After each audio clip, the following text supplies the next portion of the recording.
But lifting as we know it right now, I think is going to change massively. I think bodybuilding is going to completely die. I mean, I was at ADCC's, which is the Abu Dhabi Combat Championship Club, Abu Dhabi Combat Club. And it started off in Dubai.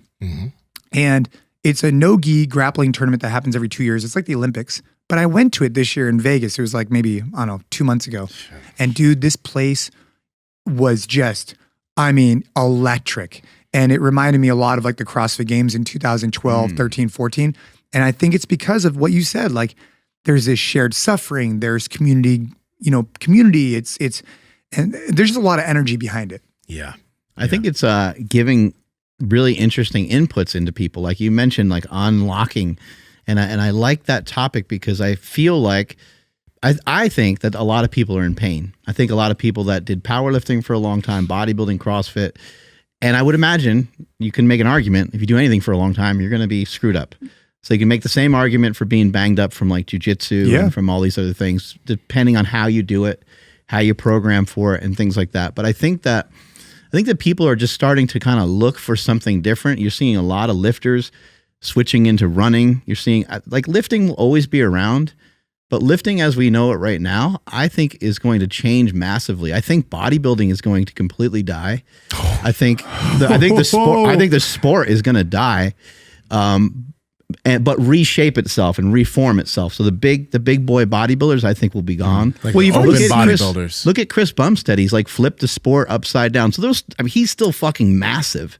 Like, don't get me wrong. There'll still be some people that are big, but it's going to be different than what we've seen in the past. I think the gyms are going to look a lot different. CrossFit kind of set some standard for that, where the gym would have a lot of space and have a lot of places to like do stuff, jump rope, but I think that's going to even change even more. Yeah, well, I think one thing with the bodybuilding, what I think has been shown, I'm not as much in that world, but I think these guys who used to be extremely massive, like, natural or not, extremely large, I don't know if they're generating the type of ad dollars and spectator growth that like these middle guys, the classic physique guys. The classic physique. Correct. And I think ultimately where the sport goes is where the fans and the money are going. And if it's saying, hey, we like this, I think that's ultimately where the sport's going to go, right? Is that what you kind of mean?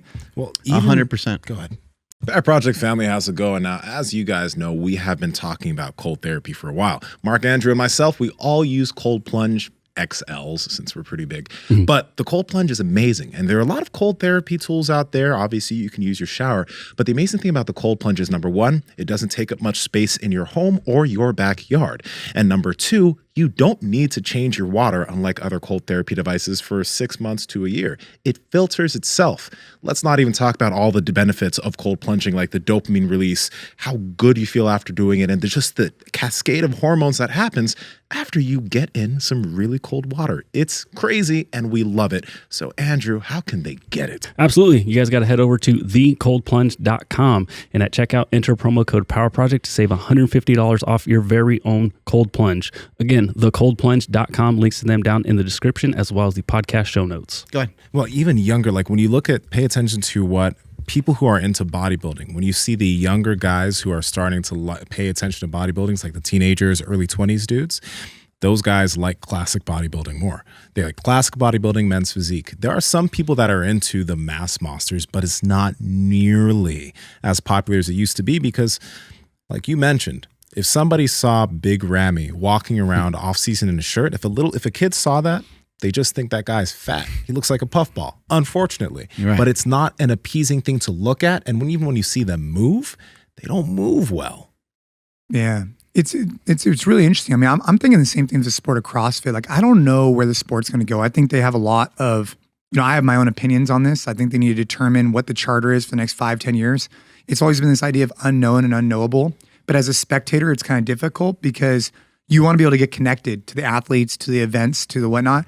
But if it's always new, it makes it difficult as a new spectator come on and understand the events. So I think that they need to figure out what their charter is for the next 10 years. But what you're seeing is one of the women, her name was Emma Lawson. She just competed at the Rogue Invitational. She took third, I think. She's 17 years old.